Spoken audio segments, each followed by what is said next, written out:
से होंगे। आज हमने हार्ट फेलियर से रिलेटेड पढ़ना है। नॉर्मली जब भी हम हार्ट फेलियर का वर्ड सुनते हैं तो हमारे जहन में एक ही चीज़ आती है कि इस बंदे के हार्ट ने काम करना छोड़ दिया है, अब या तो ये मर जाएगा या तो ये मर चुका होगा। लेकिन असल में ऐसा नहीं होता।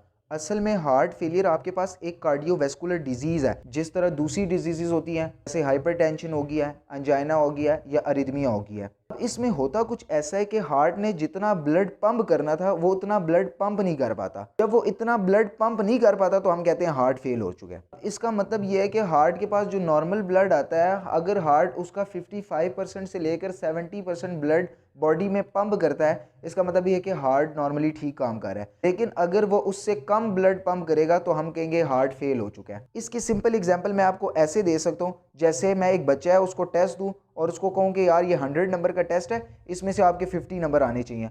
अगर 50 आएंगे तब आप पास हो जाओगे, अगर इससे कम आएंगे तो आप फेल हो जाओगे।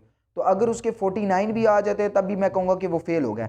इसी तरह जो हार्ट है उसका नॉर्मल फंक्शन ये है कि उसने बॉडी में ब्लड पंप करना है। कितना पंप करना है? तकरीबन 55 to 70%। अगर वो इतना ब्लड पंप नहीं कर पाएगा या इससे कम ब्लड पंप करेगा तो हम कहेंगे हार्ट फेल हो चुका है। Heart failure occurs when cardiac output is inadequate to provide oxygen needed to the body.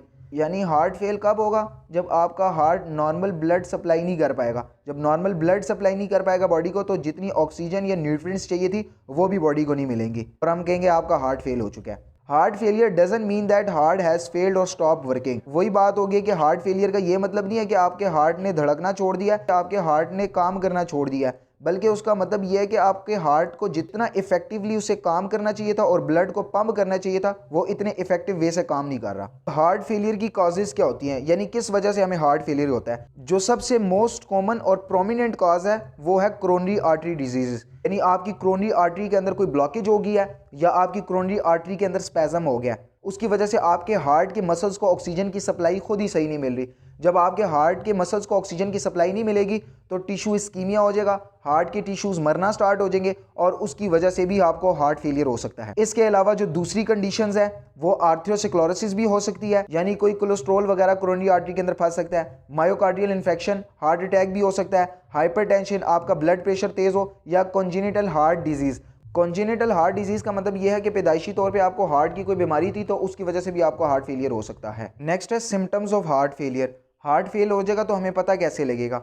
सबसे पहली सिम्टम्स ये है कि टैकीकार्डिया हो जाएगा, हार्ट बीट 24 घंटे हर टाइम तेज रहेगी। सेकंड है डिक्रीज एक्सरसाइज टॉलरेंस, यानी थोड़ी सी एक्सरसाइज करेगा या थोड़े से घर के काम काज करेगा हार्ट बीट तेज हो जाएगी, सांस बंद होना स्टार्ट हो जाएगा। यहाँ से भी हमें पता लगेगा कि हार्ट फेलियर की तरफ जा रहा है।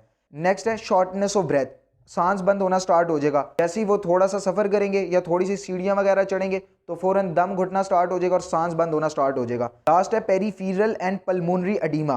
पेरीफेरल एंड पल्मोनरी एडीमा का मतलब यह है कि हाथ पांव भी आहिस्ता आहिस्ता फूल जाएंगे, बलगम रेशा वगैरह भी आता रहेगा और इसके अलावा रिस्पायरेटरी प्रॉब्लम्स भी स्टार्ट हो जाएंगे। नेक्स्ट है टाइप्स ऑफ हार्ट फेलियर, कि हार्ट फेलियर की टाइप्स कितनी होती हैं। हार्ट फेलियर की बेसिकली दो टाइप्स होती हैं, एक है सिस्टोलिक हार्ट फेलियर, एक है डायस्टोलिक हार्ट फेलियर। सिस्टोलिक का क्या मतलब है?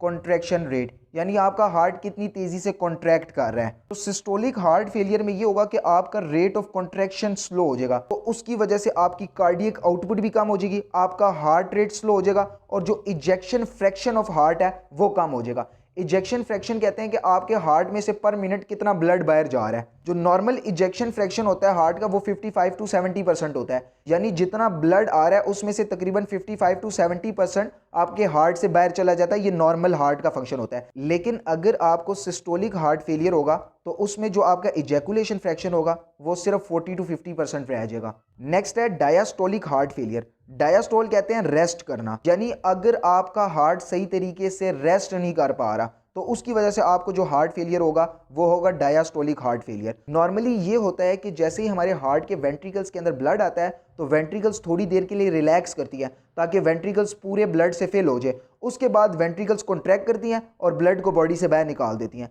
लेकिन अगर किसी वजह से आपके वेंट्रिकल्स सही रिलैक्स नहीं हो पा रहे हैं, उसकी डिफरेंट वजूहात हो सकती हैं। या तो आपके हार्ट का साइज बढ़ गया है, उसकी वजह से भी हो सकता है। आपकी जो वेंट्रिकल्स हैं उनकी जो वॉल्स हैं वो थिक हो गई हैं, उसकी वजह से भी हो सकता है। या आपके वेंट्रिकल्स को जो कोरोनरी आर्टरी सप्लाई कर रही है उसके अंदर कोई इशू आ गया तो उसकी वजह से भी हो सकता है। इन सब की वजह से क्या होगा कि आपका हार्ट अच्छे तरीके से रेस्ट नहीं कर पाएगा। जब रेस्ट नहीं कर पाएगा तो आपके हार्ट के अंदर प्रॉपर ब्लड फिल नहीं हो पाएगा, आपका हार्ट प्रॉपर पंप नहीं करेगा, और इसी को हम हार्ट फेलियर कहते हैं। अब नेक्स्ट हम आते हैं टाइप्स ऑफ हार्ट फेलियर, यानी हार्ट फेलियर कितने टाइप्स का हो सकता है।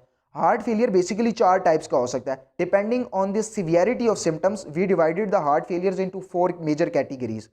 Class 1 heart failure, class 2 heart failure, class 3 heart failure और class 4 heart failure. Class 1 heart failure में ये होगा कि नॉर्मली बंदे को कोई भी सिम्टम्स नहीं होगी, वो काम शाम भी करता रहेगा, खाता पीता भी रहेगा, वो काम भी करता रहेगा, खाता पीता भी रहेगा, चिल मोल में रहेगा, उससे कुछ भी नहीं होगा। लेकिन जैसे ही वो एक्सरसाइज करना स्टार्ट कर देगा या हार्श फिजिकल एक्टिविटी स्टार्ट कर देगा, यानी वो दौड़ना स्टार्ट कर दे, बॉडी बिल्डिंग स्टार्ट कर दे, या आगे पीछे ऐसी कोई एक्सरसाइज स्टार्ट कर दे जो हार्ट के फेलियर के पेशेंट को नहीं करनी चाहिए, इतनी हार्ड एक्सरसाइज करने के बाद अगर उसको सिम्टम्स आती हैं वही हार्ट फेलियर वाली जो मैंने आपको बताई थी, tachycardia, arrhythmia, chest pain and shortness of breath, तो हम कहेंगे कि उस बंदे को क्लास 1 टाइप हार्ट फेलियर हो गया। क्लास 2 हार्ट फेलियर थोड़ा सा सीवियर होता है, यानी कोई बंदा है वो थोड़ा सा भी चलेगा तो उसको सिम्टम्स आना स्टार्ट हो जाएंगी, यानी अगर बुजुर्ग है वो घर से मस्जिद तक गया तो उसको सिम्टम्स आ जाएंगी रास्ते में। कोई फीमेल है वो सीढ़ियाँ चढ़ के ऊपर छत पे गई है तब भी उसको सीने में दर्द होना स्टार्ट हो जाएगा, चेस्ट पेन होना स्टार्ट हो जाएगा। अगर इस तरह की सिचुएशन में बंदे को सिम्टम्स आती हैं तो हम कहेंगे उसे क्लास 2 हार्ट फेलियर है। क्लास 3 हार्ट फेलियर थोड़ा और डेंजरस हो जाएगा। इसमें अगर कोई फीमेल है वो घर के थोड़े से काम काज भी करेगी, झाड़ू वगैरह दे दिए, बर्तन धो दिए, तब भी उसको सिम्टम्स आना स्टार्ट हो जाएंगी, तो इसको हम कहेंगे क्लास 3 हार्ट फेलियर। और क्लास 4 हार्ट फेलियर सबसे ज़्यादा डेंजरस है। ये उन्हीं पेशेंट को हो सकता है जिनको पहले हार्ट अटैक आया हो या उनको हार्ट की कोई और बीमारी हो। इसमें यह होगा कि नॉर्मली बैठे बैठे भी उसको हार्ट के सिम्टम्स आना स्टार्ट हो जाएंगे, उसकी जो हार्ट बीट होगी वो नॉर्मल नहीं रहेगी, उसे अरिथमिया या हाइपरटेंशन भी हो सकती है। नेक्स्ट है कंपनसेटरी मैकेनिज्म। कंपनसेटरी मैकेनिज्म्स का मतलब यह है कि अगर आपका हार्ट फेल हो चुका है और उसने अपना काम करना छोड़ दिया है, अब हार्ट का मेन काम क्या था कि इसने पूरी बॉडी के अंदर ब्लड पहुंचाना था, अब अगर वो सही काम नहीं कर रहा, इसका मतलब यह है कि पूरी बॉडी के अंदर वो ब्लड सही तरीके से नहीं पहुंचा रहा, तो अब बॉडी ने तमाम ऑर्गन्स के पास, तमाम टिश्यूज के पास ब्लड तो पहुंचाना है, यानी ऑक्सीजन और न्यूट्रिशन तो पहुंचानी है, तो अब वो क्या करेगी, कुछ कंपनसेटरी मैकेनिज्म्स अप्लाई करेगी, रिमॉडलिंग करेगी। यानी अगर हार्ट सही काम नहीं भी कर रहा तो उसके बावजूद आपके हार्ट को नॉर्मली तेज कर दे, अब वो इसको किसी भी तरीके से कर सकती है। या तो वो सिंपैथेटिक नर्वस सिस्टम का फ्लो बढ़ा दे, उसकी वजह से आपकी हार्ट बीट तेज हो जाएगी, जो आपके आर्टरीज हैं वो डायलेट हो जाएंगी, उसकी वजह से आपकी कार्डियक आउटपुट बढ़ जाएगी। या इसके अलावा वो इंट्रिंसिकली हार्ट का साइज बढ़ा दे, उसकी वजह से क्या होगा कि आपका हार्ट का अगर साइज बढ़ जाएगा तो ज़्यादा तेज़ी से वो फोर्सफुली ब्लड को पुश करेगा और आपके हर टिश्यूज़ और सेल्स के पास ऑक्सीजन और न्यूट्रिशन पहुंच जाएगी। Compensatory mechanisms are the attempts of cardiac myocytes to compensate the cardiac defects. Compensatory mechanisms क्या है? These are the attemptations of cardiac myocytes, यानी आपके जो कार्डियक मायोसाइट्स का मतलब ये कि जो आपके हार्ट के सेल्स हैं वो क्या करेंगे, अटेम्प्ट्स है to compensate the cardiac defect, यानी आपके जो हार्ट प्रॉपर्ली काम नहीं कर पा रहे हैं उसका जो डिसफंक्शन है उसको जो मैनेज करना है वो आपके पास बेसिकली कंपनसेटरी मैकेनिज्म्स कहलाते हैं। अब ये जो कंपनसेटरी मैकेनिज्म्स होते हैं ये दो तरीके के होते हैं, एक होता है एक्सट्रिंसिक कंपनसेशन, एक होता है इंट्रिंसिक कंपनसेशन। एक्सट्रिंसिक का मतलब यह है कि एक्सटर्नल एड के साथ, यानी ब्रेन की या सिंपैथेटिक नर्वस सिस्टम की मदद चाहिए होगी, उसके बाद आपकी हार्ट बीट भी तेज होगी और आपका ब्लड फ्लो भी ऑर्गन्स और टिश्यूज की तरफ बढ़ेगा। इंट्रिंसिक कंपनसेशन, इंट्रिंसिक कंपनसेशन का मतलब यह है कि आपके हार्ट विदाउट एक्सटर्नल एड खुद ही इंटरनली कंपनसेट कर लेंगे, यानी हार्ट का साइज बढ़ा देंगे ताकि वो ज्यादा ब्लड पुश करे और ब्लड को पूरी बॉडी के अंदर पंप करे। पहले है जी एक्सट्रिंसिक कंपनसेशन, यानी एक्सट्रिंसिक कंपनसेशन में एक्सटर्नल एड आएगी, हार्ट या सिंपैथेटिक नर्वस सिस्टम की मदद आएगी और वो बॉडी के नॉर्मल मैकेनिज्म्स को कंपनसेट करने की कोशिश करेगी।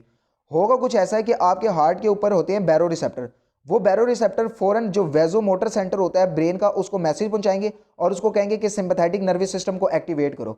सिंपैथेटिक नर्वस सिस्टम एक्टिवेट होगा तो फौरन वो एपिनेफ्रिन रिलीज करेगा। एपिनेफ्रिन या तो अल्फा रिसेप्टर पे बाइंड करते हैं या तो बीटा रिसेप्टर पे बाइंड करते हैं, तो वो जो एपिनेफ्रिन होगा वो आगे बीटा 1 रिसेप्टर पे बाइंड करेगा जो हार्ट के ऊपर मौजूद होता है, फिर अल्फा 1 रिसेप्टर के ऊपर बाइंड करेगा जो स्मूथ मसल सेल्स के ऊपर मौजूद होता है, और इसी तरह बीटा 1 पे ही बाइंड करेगा जो किडनी के ऊपर भी मौजूद होता है। आपने ये याद रखना है कि जो बीटा 1 रिसेप्टर होता है वो हार्ट के ऊपर भी मौजूद होता है और किडनी के ऊपर भी मौजूद होता है। हार्ट के ऊपर एक्टिवेट होता है तो आपकी हार्ट बीट भी बढ़ जाती है और कार्डियक आउटपुट भी बढ़ जाती है, और किडनी के ऊपर जब वो एक्टिवेट होता है तो वो रेनिन की कंसंट्रेशन को बढ़ा देता है। जब बीटा 1 एक्टिवेट होगा तो कार्डियक आउटपुट बढ़ जाएगी, तो अल्फा 1 जब एक्टिवेट होगा तो उसकी वजह से वैजो कॉन्स्ट्रिक्शन हो जाएगी, तो जब वैजो कॉन्स्ट्रिक्शन होगी तो वीनस रिटर्न भी बढ़ जाएगा, यानी जो आपका ब्लड वेन से हार्ट की तरफ आ रहा है वो ज्यादा आएगा, जब वो ज्यादा आएगा तो हार्ट ज्यादा पंप करेगा तो आपकी प्रॉब्लम सॉर्ट आउट हो जाएगी। इसके अलावा अगर वो किडनी के ऊपर एक्टिवेट होता है तो ज्यादा से ज्यादा रेनिन रिलीज होगा, रेनिन रिलीज होगा तो ज्यादा से ज्यादा एंजियोटेंसिन 2 बनेगा, एंजियोटेंसिन 2 क्या करेगा, ज्यादा से ज्यादा एल्डोस्टेरोन बनवाएगा, वो ज़्यादा से ज़्यादा सोडियम एंड वाटर की रिटेंशन करेगा, तो आपका ब्लड का वॉल्यूम भी बढ़ जाएगा। अगर ब्लड का वॉल्यूम बढ़ जाता है तो उसी तरह ज़्यादा ब्लड हार्ट के पास आएगा।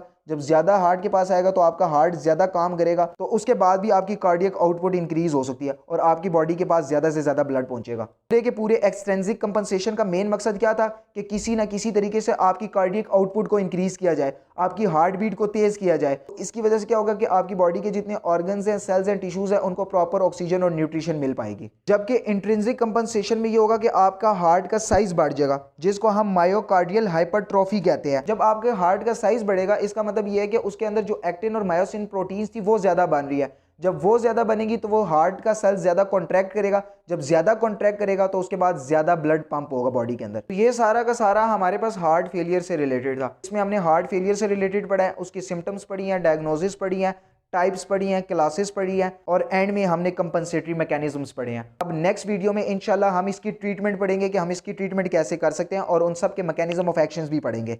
तो उम्मीद है कि आपको ये वीडियो पसंद आई होगी। पसंद आई है तो लाइक करें, कमेंट्स करें। ओके, अल्लाह हाफिज़।